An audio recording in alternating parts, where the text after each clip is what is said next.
So thank you very much and welcome to this information session presented by SafeWork SA, ReturnToWorkSA and MATES in Construction, which is called World Mental Health Day, reflecting on the key ingredients for workers' mental health. So my name is Katie Geszner. I'm an education and engagement advisor here at SafeWork SA, and I'll be hosting today's webinar. So as we've got in the title, today is World Mental Health Day, which is a day to raise awareness of mental health issues around the world. And in addition, October is actually National Mental Health Month in Australia, as well as being National Safe Work Month. So it's a busy month. According to Comcare research, 1 in 5 Australian workers have a mental health condition. In fact, the median compensation paid for mental health conditions in Australia was more than 3 times greater than that of all physical injuries and illnesses. With this increase of mental health issues within the workplace and the launch in 2023 of the psychosocial hazard legislation in South Australia, which requires businesses to actively manage risks to workers' mental health and safety, many people are asking, how do mental health and psychosocial hazards connect? And how can we successfully create mentally healthy workplaces to reduce the number of workers affected?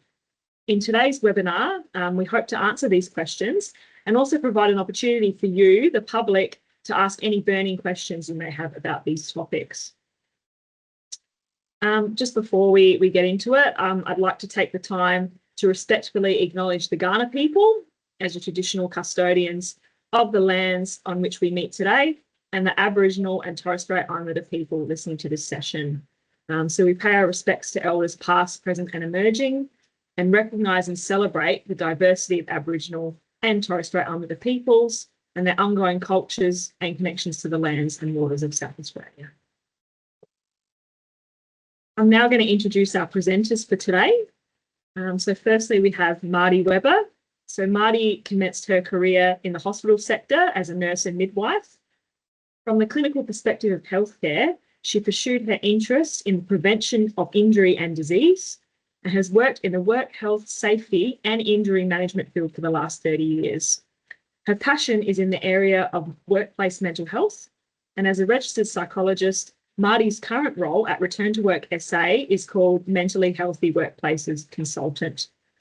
In this role, Marty provides free assistance and support to workplaces and industries in South Australia to help them take action to establish thriving workplaces. So welcome, Marty. Thank you very much for being here today. Thanks, Katie. Welcome, everyone. Hi. We also have Samantha Atkins. So Sam is a registered psychologist with 28 years of experience relevant to psychosocial risk management in operational, strategic, research and policy roles. She has a strong interest in fostering improved understanding of how to operationalise legal duties and also understand the broad range of factors that contribute to health, safety and workforce risk. And so she has been Principal Inspector Organisational Psychology with SafeWork SA since February 2024. So welcome, Sam. Thank you very much for being here. Thanks, Katie. And finally, we have Chloe Deericks, who's the Organisational Health and Wellbeing Consultant from MATES in Construction SA. So drawing on 20 years of experience as a lawyer, commercial manager and people and safety specialist, Chloe now partners with organisations across construction and allied industries to build mentally healthier workplaces by addressing the root causes of psychosocial risk and embedding practical, sustainable strategies to improve outcomes for workers, businesses and industry. So welcome, Chloe. Thank you for being here today. Okay, so here's just a quick overview of what will be covered in today's session. So to begin, Marty is going to discuss a bit about the history of World Mental Health Day and discuss the effect of mental health and how that connects to our workplaces. Then Sam will discuss how businesses can create safe systems of work, linking worker mental health back to the psychosocial hazard legislation. Then Chloe will sort of circle it back to World Mental Health Month and the theme, which is connecting when it counts, and how businesses can foster connection in workplaces, particularly with the rise of remote work. And then finally, at the end, we'll have a Q&A session or we'll endeavour to answer some of your questions. So please stick around to ask those at the end. To ask a question, please click on the Q&A tab. You can see there at the top of your screen, and type your query in there, and we'll have a look in there at the end for any questions we've got. Just a couple housekeeping things. This webinar is being recorded, and it will be uploaded to our YouTube channel, our SafeWork SA YouTube channel, so you can watch it back afterwards, but there won't be any slides available. So we won't be able to send out the PowerPoint slides, but there will be a recording. Okay, I'm now going to hand it over to Marty, who's going to begin by telling us a little bit more about Mental Health Day. Thanks, Katie. So World Mental Health Day, it is a global event which is observed annually on October the 10th. And it was first recognised in 1992 by the World Federation for Mental Health, and it's supported by the World Health Organisation. The purpose of World Mental Health Day is to raise awareness about mental health issues. It's to combat stigma and discrimination, promote access to mental health services, encourage global dialogue and policy change. And it's an opportunity for all stakeholders working on mental health issues to talk about their work and what more needs to be done. It's broader than just workplaces. It is looking at the whole of community, but it's just a great opportunity for workplaces to do that reflection piece and just sort of see, is there anything more we can do from a mental health perspective? Thanks, Katie. So as we focus on mental health today, a good place to start is to consider what's meant by the term mental health. And often, I guess, when people think about the term mental health, they may think about mental health conditions such as anxiety and depression. However, according to the World Health Organisation's definition, mental health is more of that positive concept. It's a state of mental well-being that enables people to cope with the stresses of life, so the ups and downs that we experience, realise their abilities, so the goals we're working towards. We can learn well and work well and contribute to community. Mental health is a core component of our overall health, and it can influence how we think and feel, handle stress, relate to others and make decisions. And it is more than just the absence of mental disorders. The term social and emotional wellbeing is often used by Aboriginal and Torres Strait Islander people as it reflects a more holistic view of health, and things that are known to protect the strength and emotional wellbeing of Aboriginal and Torres Strait Islander people are being connected to community, land, culture, spirituality and ancestry, and having that sense of belonging. Another thing about our mental health is, just like our physical health, it isn't fixed or static, and individuals will actually move up and down what's called the mental health continuum. So depending on a range of different stresses or circumstances that we face. At times, a person may feel mentally well and resilient and able to cope with life's challenges. And at other times, people may struggle, experiencing stress, emotional distress, or symptoms of mental ill health. And sometimes that's when we need to seek out and get extra support. From a workplace perspective, we spend about a third of our lives at work. And so the workplace can be very influential when it comes to a person's mental health. And we know that there are risk factors within the workplace that could negatively impact on someone's mental health and their overall health if they're not managed effectively. But we also know that there are protective factors. And when we're actually in a really good quality work environment, good work conditions, and we're well supported, work is actually positive for our mental health and wellbeing. And I guess that's what we're trying to achieve. Thanks, Katie. So why is it important to focus on mental health at work? I'm just going to cover just a few reasons. Firstly, there's compelling Australian and international evidence that good work is beneficial for people's health and wellbeing, and that long-term absence, work disability and unemployment generally have a negative impact on health and wellbeing. So we sort of think about, well, what does good work bring to us that is helpful for our health and wellbeing? It's a livelihood, so that sense of financial security, a sense of confidence, purpose and achievement. So we've got meaning and purpose in the work that we do. There's opportunities for growth and development. There's an opportunity for positive relationships and being included as part of our workplace community. And it's also a platform for structured routines, which is really important for our mental health as well. Thanks, Katie. Another reason is that mental health stigma and discrimination still exist. And we may feel like we're talking about mental health in the community and in workplaces more than ever. However, research shows that it does still exist. And mental health related stigma consists of negative stereotypes, prejudice and discrimination towards people experiencing mental health issues, including those living with a diagnosed mental health condition such as anxiety and depression. In Australia, we have a high prevalence of mental health conditions, with 1 in 5 Australians aged 16 to 85 experiencing a mental illness in any year. And the National Survey of Mental Health Related Stigma and Discrimination, which was conducted in 2022, estimated that over 4 million Australians experienced mental health related stigma and discrimination in the previous 12-month period. In addition, 1 in 3 people reported unfair treatment in the workplace. So it's important to focus on mental health, reduce mental health related stigma, and provide a fair, safe and inclusive workplace. Thanks, Katie. Another reason is under WHS legislation, health includes both physical and psychological health. So we want to be able to focus on prevention and preventing harm.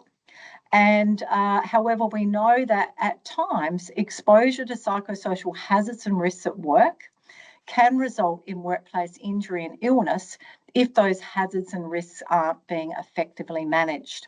And Sam's going to talk about this. We know from, if we look at work injury claims data, SafeWork Australia data shows that work-related mental health conditions are on the rise. In relation to serious claims, it consists of mental health related serious claims consist of around 10.5% of claims nationally. And we also know that psychological injury claims can have longer recovery times, higher costs and more time away from work, as Katie was saying right at the beginning of the webinar. So, for example, time lost from work, the median time lost for a serious mental health claim is around 37 weeks compared to the median time lost of all serious claims of around 7 weeks. So it's important to keep in mind the human side of these claims as well, which can have a significant impact on individuals, families, workplaces and communities. So we really want to look at that prevention aspect. Thanks, Katie. So I'm going to briefly talk about the importance of creating a mentally healthy workplace. But I thought what we'd do is just a very quick exercise to start off with, and that is to actually think about, well, what do we mean by a mentally healthy workplace? But to think about how we would describe that in words. So if we walked into a mentally healthy workplace, what would we see? What would we hear? And what would we feel? That sort of cultural aspect. So just, I guess, because of the number of people online, what I'd love you to do is, if you've got access to the chat box, just put in the chat box, say 3 words to you that describes a mentally healthy workplace. And I'll give you an example for me. For me, it's feel like I'm included. So a mentally healthy workplace is when I come to work in the morning and I'm greeted with a hello and a smile, and straight away I feel like I'm in a welcoming environment. So we've got here we've got feel safe and connected and flexible. We're engaged, safe, creative, secure relationships, a safe space, inclusion, openness, welcoming, valued, a friendly culture, people connecting and engaging with each other. A trusted environment is really important in that aspect of psychological safety, which Sam will be talking about. People are respectful. engaged, yep, welcoming, as we talked about, yep, absolutely fantastic. So all of those words describe, being seen and heard and being listened to is another really important one. Open communication. So thank you, because that really does create this environment. And this is a type of environment that we want to create every day within our workplaces. So I guess the next thing is saying, how do we actually go about creating this mentally healthy workplace? Thanks, everyone. That was a great contribution. Thanks, Katie. So the model that we've got on the screen is based on, adapted from the National Mental Health Commission's blueprint for creating a mentally healthy workplace. And it's a model that we use at ReturnToWorkSA when we go out and we talk to workplaces around creating a mentally healthy workplace. And it's around 3 key pillars of protect, respond, and promote. So protect is around preventing harm. So it is that WHS component around identifying and managing work-related risks, both physical and psychosocial risks. Now, I'm not going to talk about that today because Sam's going to talk about the protect element.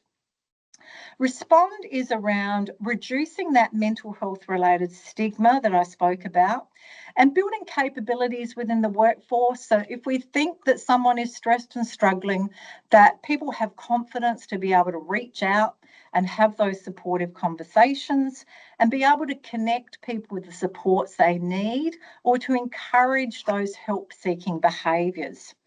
So under the respond pillar, around breaking down stigma, we really want to provide workplace education about mental health, mental illness, and normalising conversations around mental health in the workplace.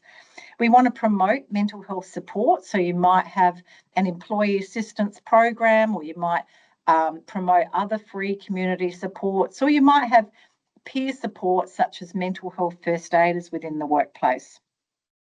Respond is also around if someone is injured at the workplace, having really good supportive recovery and return to work systems in place to assist that person to return to work as soon as they can and safely return. Promote, the final aspect, is about celebrating and promoting the positive aspects of work that enhance mental health. So these are things like having meaning and purpose in the work that we do, opportunities for professional growth and development, a culture of inclusiveness and appreciating the diversity within our workplace, and promoting overall wellbeing. So under promote, some workplaces might have a wellbeing calendar, or they may celebrate wellbeing days like today, and really a focus on individual wellbeing. How can we enhance a person's individual wellbeing as far as perhaps their physical, mental, financial, or spiritual wellbeing? So this provides a great way for workplaces to think about, well, what are we doing under each of these pillars? And are there gaps that we need to take action in? And of course, you can't do everything at once. It's really being able to look at what the priorities are for the organisation and then take a stepped approach. Katie, if you want to just click one more time. And so, they're definitely the ingredients, but what we need is to really, I guess, bind it all together. Is we need those enablers for effective change. And that really is that leadership commitment. We can't do it alone to create a mentally healthy workplace. We need leaders that are committed around workplace mental health and wellbeing, because they really positively influence the workplace culture, the working practices and conditions within the workplace, and can really impact the experience of employees. We also want meaningful consultation. It is about talking and listening to workers around what matters to them to create a safe, positive and thriving workplace. And finally, it's not a once-off event. So whilst we have fantastic days like today, where we can focus on mental health, or the month of October, it is about how can we actually embed wellbeing into our everyday practices so it becomes part of our DNA. Thanks, Katie. So at the end of the session, I will give you some more resources around creating a mentally healthy workplace. But I just wanted to highlight one resource, and that was a resource from Embrace Multicultural Mental Health. And if you're unfamiliar with Embrace Multicultural Mental Health, it aims to provide multicultural communities with access to resources, links to services, and translated information on mental health. And to support conversations and connections during Mental Health Month and beyond, they've developed a couple of resources around what is mental health and around getting mental health support. And these reflect the languages and perspective of their communities and offer accessible ways to understand mental health wellbeing and to seek support. So if you haven't been to the website, I encourage you to have a look. There's a lot of translated information on mental health in a wide variety of languages. So that's it from me for a while. So I'm going to hand over to Sam. Oh, thank you very much for that, Marty, and for unpacking, a bit about what is a mentally healthy workplace and talking about Mental Health Month and how it all connects together. Thank you for that. We are now going to move to Sam, who's going to discuss a bit more about the link between mental health and safe systems of work and our psychosocial hazard legislation. So over to you, Sam. Thank you both, Katie and Marty, and hi everybody. Thanks for joining us today. It's great to have you all here on a Friday afternoon too. So I hope this is a good way to end your week. So as Katie mentioned, we're just pivoting here just to talk about the relationship between, what the working environment is like and health outcomes, including mental health. So on any mental health days of significance, like World Mental Health Day, we're encouraging all workers to reflect a bit on how to create safe systems of work. And what we mean by that is just displayed there. And these safe systems of work are such that they protect workers from poor health and safety outcomes, including compromised mental health. So you might have heard of this term, which is often used by work health and safety professionals to describe the ultimate objective of work health and safety as a field of practice. So a safe system of work is one in which tasks, working environments and work processes are designed in a way that reduces the risk of adverse health impacts. Foreseeable risks are identified and controlled as much as reasonably practicable, noting that the risk of harm can't always be eliminated. If it does happen, we want the degree of harm to be minimised. And finally, workers who do experience work-related illness or injury are supported to return to work. So specific information on how to achieve a safe system of work for mental and physical health and safety in a way that's consistent with work health and safety law is available from SafeWork, the work health and safety regulator, and we really encourage you to have a look at the information there, and that gives you some information and guidance as to how to create a mentally healthy workplace. But today I'd like to explain some key foundations for connecting the link between safe systems of work and physical and mental health. Thanks, Katie. Now, the first thing I'd like to do is explain some of the language commonly used when we talk about workplace mental health. So mental health is a positive and resilient state of functioning, as Marty explained a little bit earlier, in terms of thoughts, emotions and behaviours. And, that enables a person to function effectively in all domains of their life. Wellbeing is a much broader concept that's similar to quality of life. So it's a subjective indication of a person's overall functioning based on multiple factors, including health, happiness, financial security, and employment status. So mental health and wellbeing are two of the desired outcomes of effective management of psychosocial risks in workplaces, along with physical health and safety too. So note that there's no positive duty under work health and safety legislation to enhance people's mental health and well-being as such. So work health and safety law also doesn't offer legal protection against any unwanted or disliked experience that, has a low likelihood of leading to actual harm. So, just to clarify, the legal obligation is to do what's reasonably practicable to minimise the risk of work-related harm to workers and other people in workplaces. So this is what psychosocial risk management is all about. So it's a focus on minimising sources of stress inherent in the organisation and the workplace. And supporting mental health at work is about reducing sources of stress that can lead to poor health outcomes. And so raising awareness about what constitutes mental health or mental ill health is very helpful. But, it's also about focusing on what is it about work and the nature of work that might lead to poor health outcomes for workers and other people. Now, there's another term there called psychological safety. So it's a term that's often confused with psychosocial health and safety. So this is really a team's dynamic concept. It's a belief that you won't be punished or humiliated for speaking up with ideas, questions, concerns, or mistakes. And at work, it's a shared expectation held by members of a team that teammates won't embarrass or reject or punish them for sharing ideas or taking risks or soliciting feedback. So it's different to psychosocial health and safety, but as the definition suggests, feeling safe to raise concerns, questions, and ideas does support good workplace health and safety outcomes. So it is a related or kind of enabling condition for good work health and safety management in a workplace. So this diagram that we'll show you, it helps to explain the differences between psychosocial health and safety and psychological safety, and why they're both important for a safe workplace.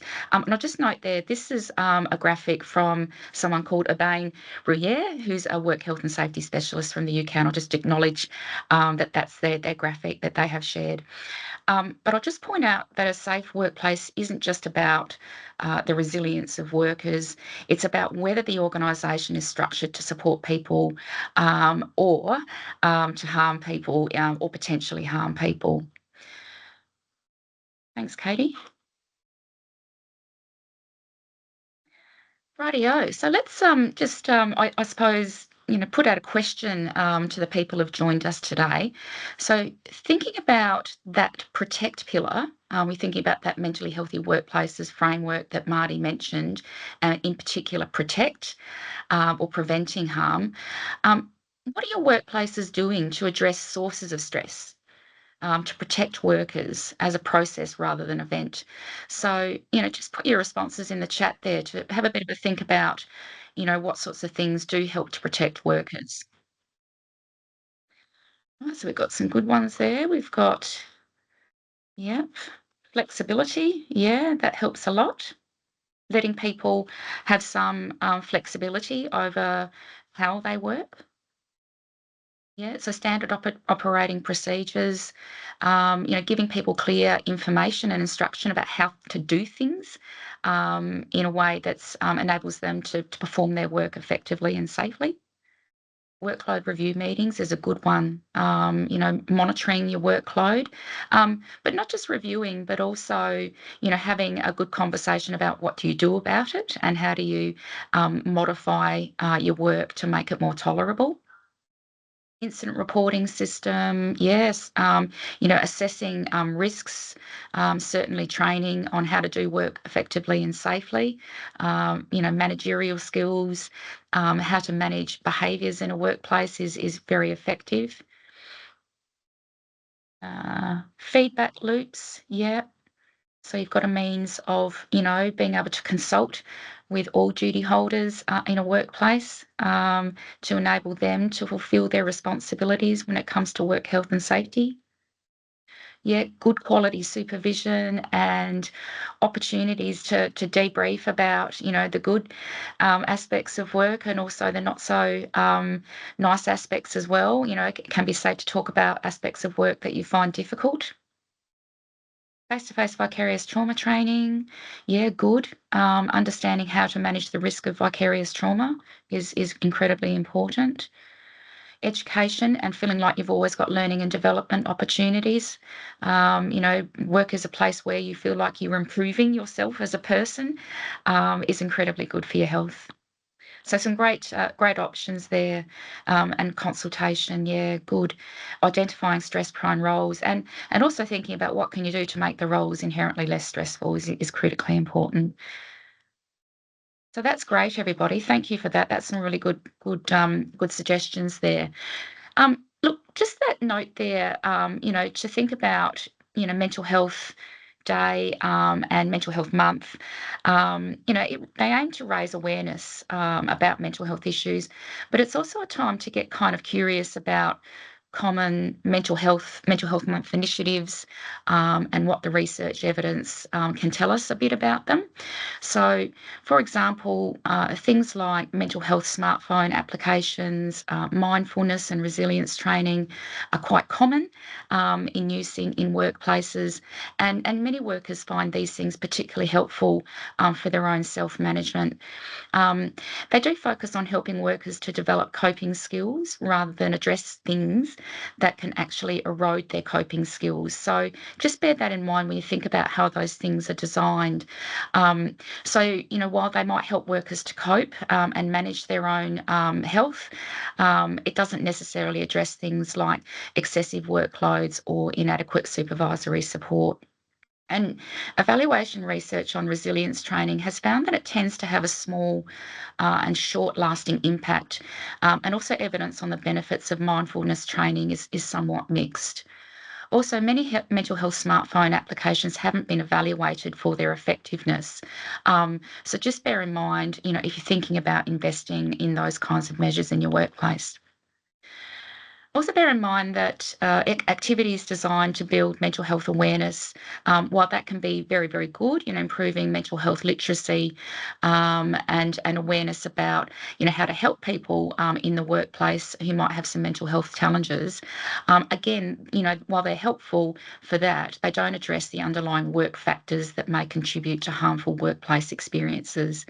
You think about also balancing that kind of education with improving awareness about the positive aspects of work, or focusing on solutions to address sources of psychosocial risk.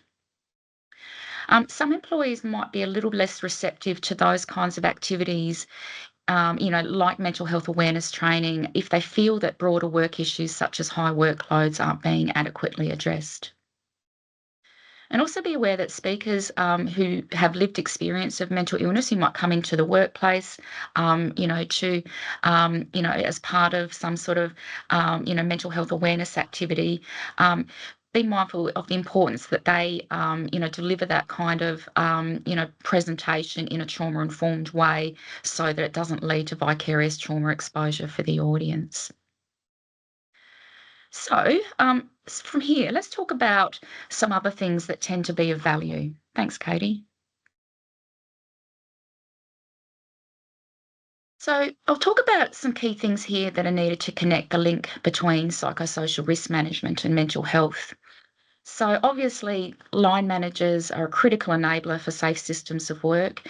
Now, for them to be able to, help workers design work to be, tolerable, they themselves need realistic workloads and spans of control, and time to support, others to design systems of work that enable them to perform their work safely and effectively. So, they need good work designs as much as everybody else. Related to this point, focus on making work less stressful through work design or redesign. Redesign interventions can reduce the risk of physical and psychological harm when they reduce time pressure to complete tasks, when they improve workers' control over the nature, volume and pace of their work, the amount of social support they're getting in the workplace, the sense of reward and recognition for their efforts, and perceived fairness over how decisions are made. And also when they improve role clarity and reduce role conflict, and in turn reducing the risk of interpersonal conflicts and potentially harmful workplace behaviours. So as mentioned earlier, be curious rather than defensive. If you're seeing ongoing problems with, for example, workplace conduct and behaviour, try to resist the temptation to double down and do more of the same thing of what you've been doing up to that point.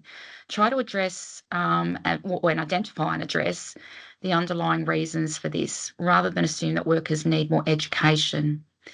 It might be needed, but just pause and consider if there's room for improvement in how you're assessing, say, job person fit, addressing underlying role clarity problems, or whether there's a need to improve managers' practical skills for managing conduct and performance. Another point is about measures such as peer support programs and EAP services. They're obviously of great value, but can be of even more value if they're integrated into your work health and safety governance systems to provide a source of insight into hazard prevalence and potentially effective control measures as well. So think of them as a resource to find solutions for managing psychosocial risk, not just mitigating the impact of exposure to stressful aspects of work. The final point there, is the importance of integrating organisational functions for effective psychosocial risk management, and I'll explain a little bit more about that later. Thanks, Katie.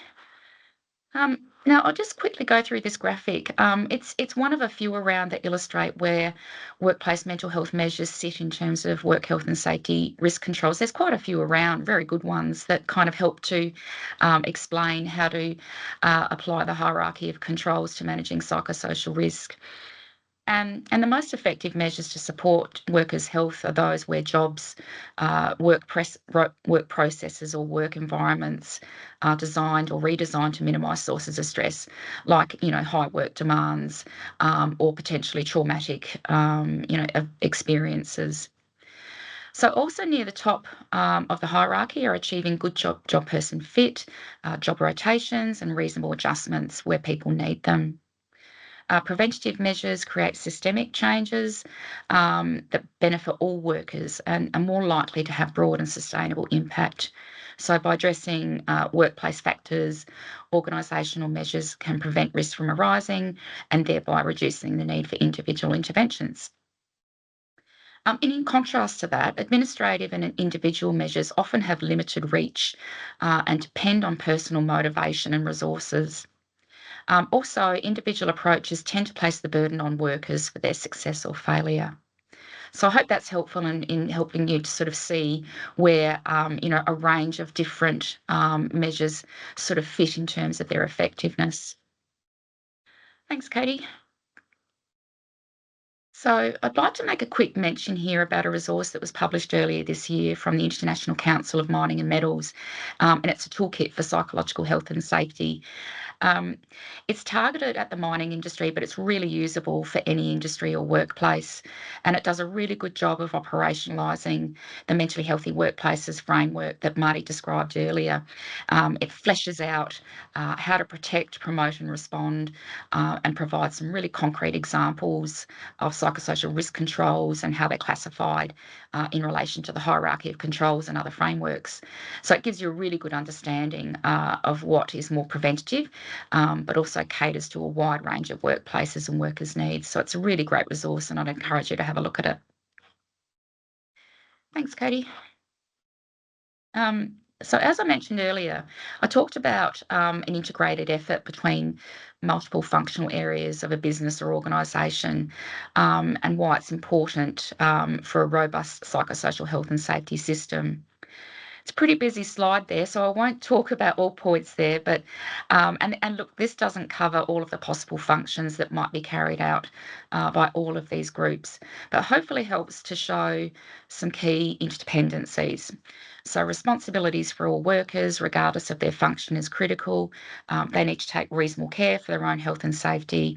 They need to monitor and report hazards and understand how psychosocial risks are managed. Senior executives are also focused on governance and verifying that legal duties are being met.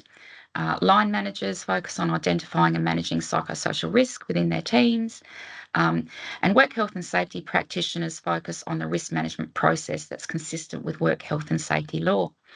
And in contrast to that, HR practitioners focus on a range of workforce management functions through a workforce capability and employment law lens. But those two functions, the work health and safety and HR functions, are pretty interdependent. They've got different legal perspectives, but they, along with the injury management team, enable the risk management process from hazard identification, implementing, maintaining and reviewing controls, and consulting with workers. So hopefully that gives you a bit of a sense of I guess the multidisciplinary effort that's required for good psychosocial risk management. So thanks for that, Katie. I'll hand over to wonderful Chloe. No worries. Thank you, Sam, for that great info. And yeah, it definitely gives organisations something to think about there in terms of their psychosocial risk management. So thank you for that. So we are now going to go over to Chloe from Mates in Construction, who's going to begin by discussing the theme of Mental Health Month, which is connecting when it counts. So over to you, Chloe. Okay. I know we're really focusing on workplaces today, but I just wanted to take a second to zoom out more broadly to think about connection. And connection can take many forms. So that might be with, family, friends, pets even, with community or with spiritual practices, and also with ourselves. So before we just dive into the workplace, I'd like you to just have a think, like, when's the last time you felt really connected to yourself? And what's something maybe you could do this weekend to bring you back to yourself so that you feel a bit more grounded before you get back to work next week? The other thing I think is really important to emphasise, both within and outside the workplace, is just the importance of having strong social connections. They are one of the most powerful predictors of long-term health. So we know that supportive relationships can reduce the risk of chronic illness, whether that's kind of heart disease, stroke, dementia, depression and anxiety, as well as extend life expectancy. So sometimes we do get really busy with work, with looking after kids, with doing other things, but I'm sure there's someone you've been thinking of that you should have been meaning to check in with. So here's your gentle prompt. Who could you reach out to this week? Jot yourself a little reminder and make it happen. Now, if we go back into the workplace, and as Marty and Sam have highlighted, we spend such a huge proportion of our lives at work. So our workplaces, our leaders and our teams play a massive part in shaping our mental health. Connection, isn't just good for our individual well-being. It strengthens our teams and it boosts performance across the whole organisation. There are a number of ways we can connect at work. So it can be informal ways. It can be your hallway chats, your organising a coffee catch-up, having some shout-outs to people who've done a great job. Even as simple as, like, I think, Marty, you even said it, making time to say hello as you walk past colleagues in the morning and come into the site or office. We can have more structured connection, like having your regular one-on-ones, performance review processes, mentoring arrangements, and structured onboarding and offboarding. I actually think one of the most underrated tools is having a regular one-on-one. So if you agree with me, if you like one-on-ones, can you drop a heart with the little reaction buttons? Who likes one-on-ones with their manager? It just sometimes it makes you feel like you're a priority. You get a scheduled opportunity to be heard, to raise concerns, and talk about things that aren't necessarily directly related to work, but have a huge impact on work. Now, maybe you could drop a note in the chat. What's one question you love being asked in a one-on-one?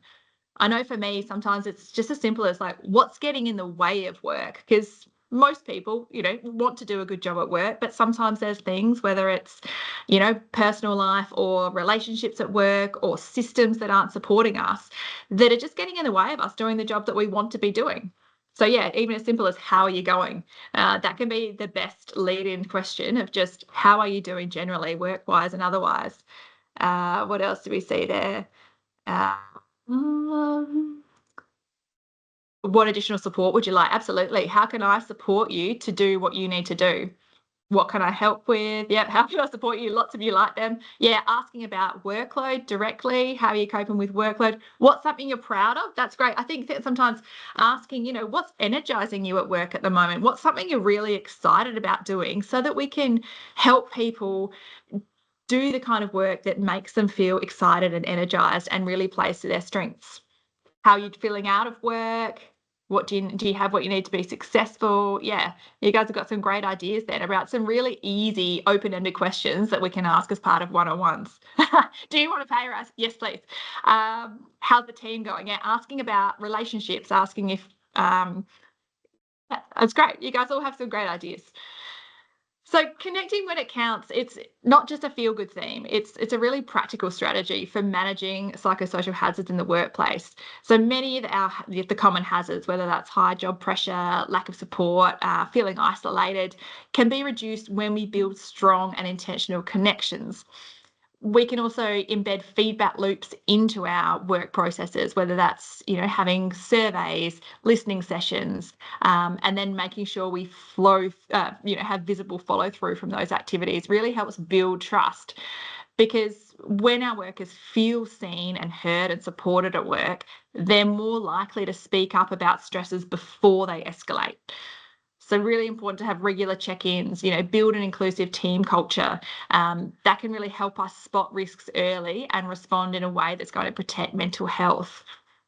Having ongoing connections also really critical in supporting people who might have sustained an injury, whether that's work-related or not, and who are needing to go through a process of returning to meaningful work. When we talk a lot about people making sure people feel seen and supported, fostering diversity and inclusion here is really important to make sure that every worker feels like they're safe to speak up and to be themselves. So connecting when it counts remind us that real connection starts with listening to all voices, not just the loudest ones. So I'd like you guys to pop in the chat.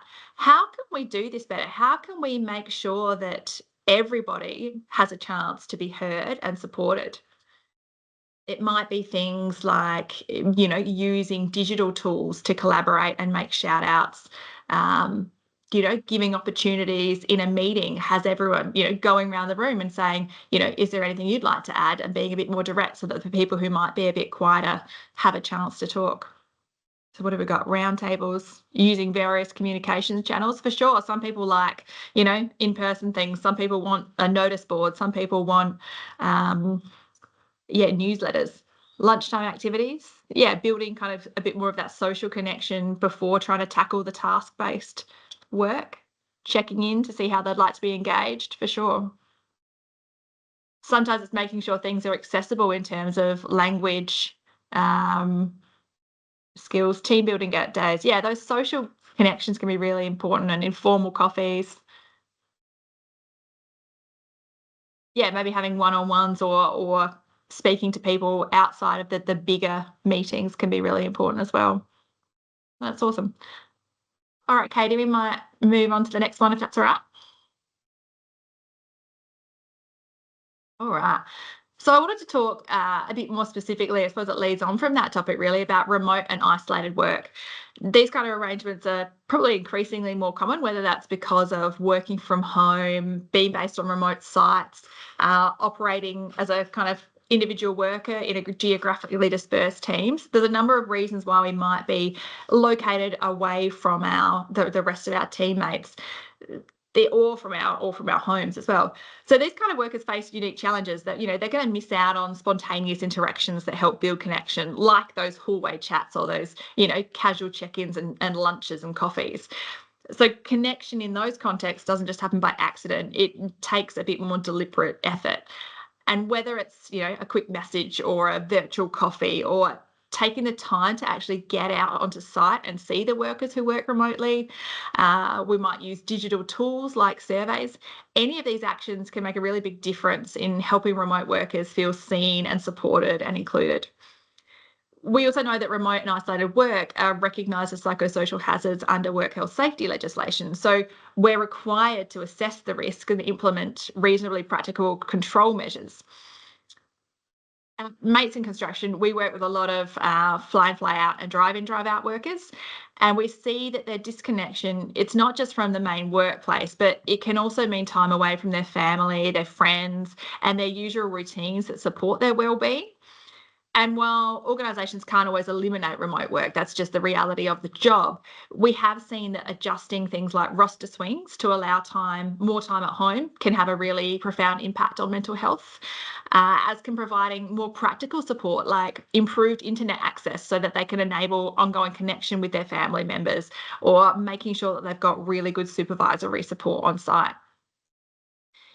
Just thinking of another group that sometimes gets overlooked from connection, new parents on parental leave. So staying connected through regular check-ins and making sure you invite them along to events or, team building days and things just really helps maintain a sense of belonging during that time. So I would like to ask you guys, thinking about, remote workforces, maybe you are a remote worker or maybe you've got remote people in your team. What's one thing that helps you feel connected to your team with remote work? Can you drop it in the chat? We might have some ideas that inspire each other about how we can connect better.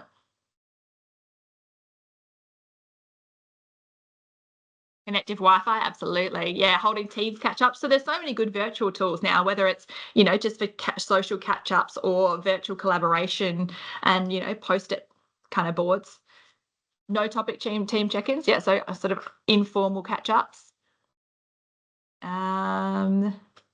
Oh, yeah, staying in touch with people who are out on assignment, for sure. Sometimes you'll just be out on a particular project or client site and things, and making sure you're actually part of the main workforce is really huge. Regular phone calls, daily Zooms, monthly connection meetings. Yeah, so it can be the real, just one-on-one type stuff, or it could be making sure that workforce, maybe they're not on email, so they're not going to get the updates from the CEO that's talking about what the company's doing. Maybe they need, toolboxes or more regular in-person catch-ups. Daily contact, yeah, quizzes and morning teas. Bringing dogs to work, yeah, I would do that for sure if I could. Yeah, sharing photos and things can be great when people are, away on regional trips and things. Awesome. Great. All right, Katie, could you flick over as well?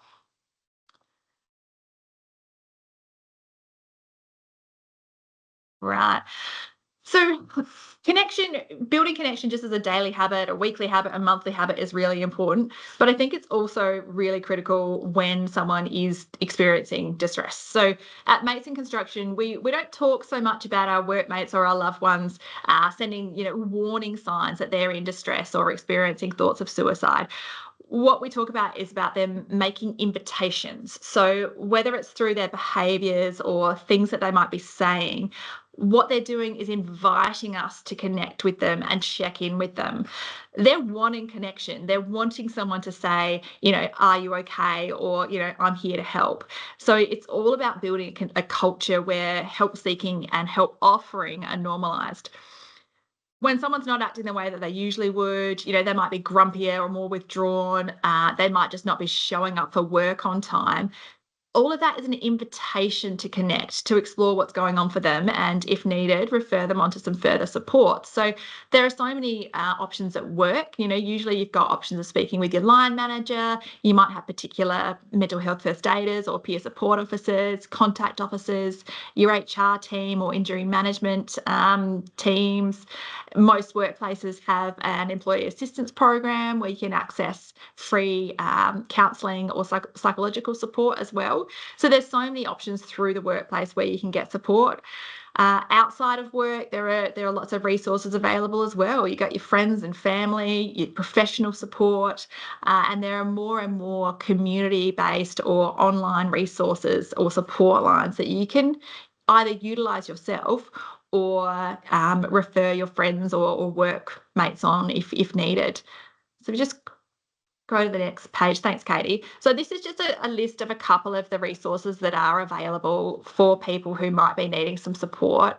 Most of you are probably familiar with, the likes of Lifeline or Beyond Blue. 13 Yarn is a helpline specifically for Indigenous Australians. And then you've got lots of on-site places as well. They've got, urgent mental health care clinics set up that people can access when they need as well. If we look at, I'll do a little quick promo for what MATES does as well, Katie, if you flick over to the next slide. So MATES in construction, we are if you work in construction or building industry, you've probably heard of MATES along the way. We're often out on sites providing training and support.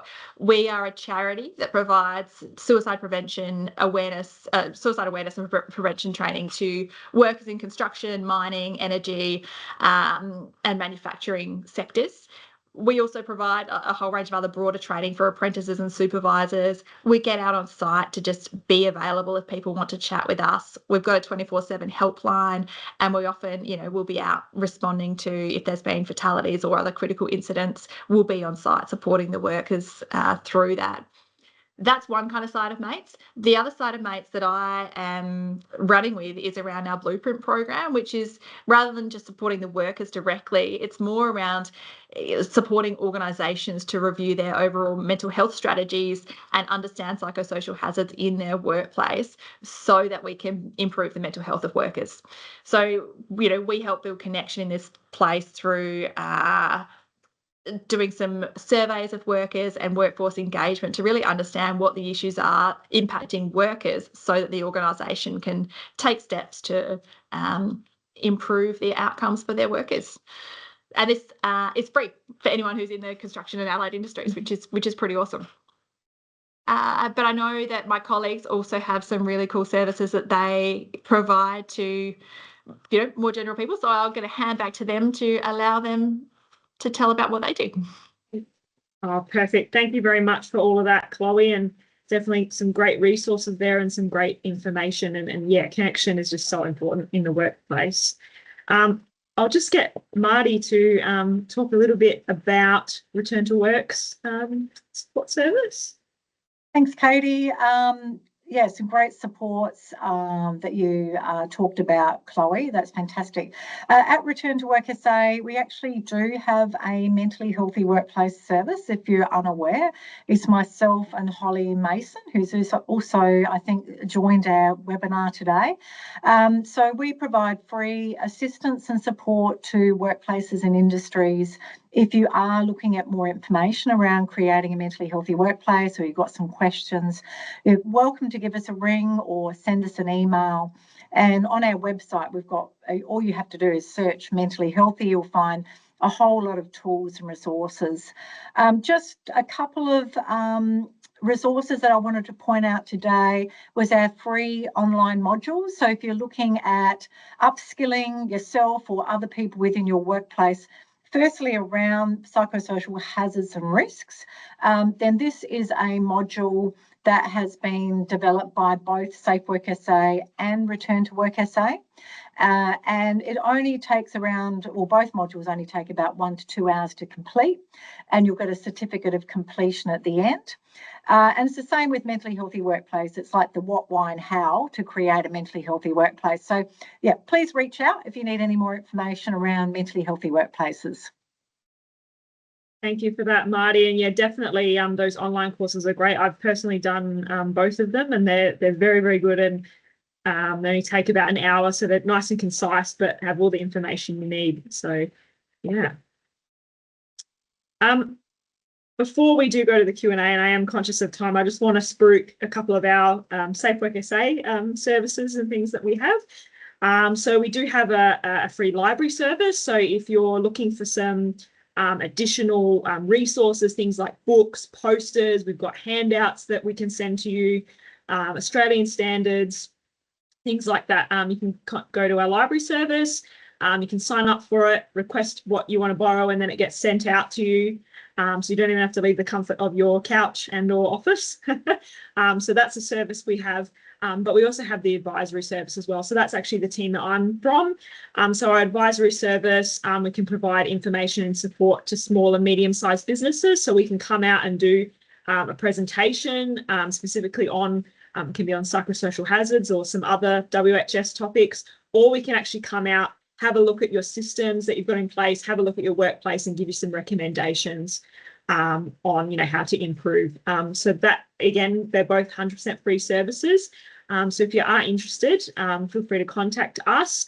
There are numbers there on the screen, and that also takes you to our help centre, which is open Mondays to Fridays from 9 to 5. So feel free to call us if you ever do have any questions about anything WHS related or psychosocial hazard related. All right. And we've finished with 1 minute to spare. But we now have the Q&A section. So we're happy to stay on for a little bit. So if you do have any questions, please throw them in the Q&A section. We don't have any there at the moment, but we'll wait a little bit to see if any comes in. Just make sure you are using that Q&A tab. What I can ask, I guess, and I'll ask Sam, can we talk a little bit about maybe what's happening with the code of practice for psychosocial hazards? Has there been any updates on that, of when we can expect it and what to expect in that? Thank you. Thanks, Belinda, for asking. Yeah, common question. Good news, it's on the way. I don't know exactly when it's likely to be struck and out there sort of on the streets, but I'd expect it won't be particularly long. So look, there's not going to be any major surprises in it if you're already familiar with codes of practice that are approved in other jurisdictions. So like all codes, it's going to set out the how to do what it says in the regulations and in the Act. So it's really not going to be anything terribly surprising in terms of it's going to give you something more concrete as to how to follow the risk management framework. It'll have some new hazards in there, including intrusive surveillance, and the other two are fatigue and insecure work as well. It's going to be very helpful in the sense that it will give more information about different types of controls in terms of their value, in terms of preventing exposure and minimising risks. So that's going to be really helpful. And there'll be some case studies in there as well, really giving you something more concrete in terms of, what typical scenarios might look like in certain industries, and how you would actually manage risk with those particular scenarios. So I'm really looking forward to seeing it come out, and I know that everybody's very keen. So just, keep an eye on announcements, and enjoy reading it, and hopefully it'll be helpful when it does arrive. Oh, perfect. Thank you, Sam. Just my thing loading here. All right, we do have a couple of questions. And it's another one sort of for Sam, but Marty and Chloe, if you want to chime in at any point.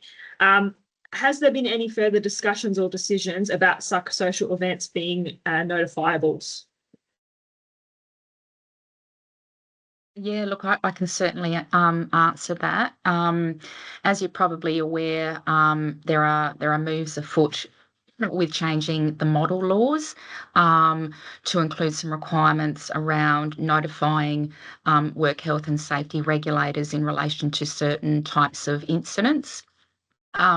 So it's likely to include notifying whether there's been a work-related suicide or attempted suicide or an assault, and there'll be guidance there as to determining whether something's work-related and therefore notifiable to a work health and safety regulator. So again, just keep your eyes and ears peeled for more information about that, as to when those requirements will come into effect in the South Australian jurisdiction. Perfect. Thank you, Sam. So we do have one other question. And if there are any others, feel free to put them in. So it says the Eastern state regulators seem to be actively reviewing company psychosocial compliance. Does SA have plans to do anything? So I guess a bit around, what kind of compliance action we're taking in SA with psychosocial. Yeah, look, there has been a lot of activity in the eastern states. Certainly it's been, there's been some high profile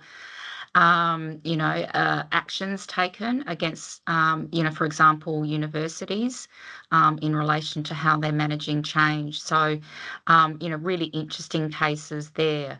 I suppose, I can't disclose too much about, active cases and, what we're doing in terms of compliance activities outside of what gets publicly communicated through our formal channels here at SafeWork.